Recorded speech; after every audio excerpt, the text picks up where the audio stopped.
Sa totoo lamang, ang hangad natin ay maging maayos ang ugnayan ng bawat isa. Yan ang problema eh. Kapag may sama ka ng loob sa isang tao, huwag mong palipasin ang isang araw na hindi kayo nag-uusap.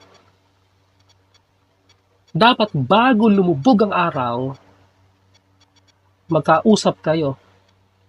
Bakit hindi mo ba kayang harapin yung sama ng loob mo? Hindi mo ba kayang harapin yung problema na yan? Bakit ayaw mong kausapin yung tao? Ang gagawin mo, ikukwento mo sa iba. Bakit? Naghahanap ka ng kakampi? Bakit? Ipopost mo sa Facebook? Para makahanap ka ng maraming kakampi, ganyan ba?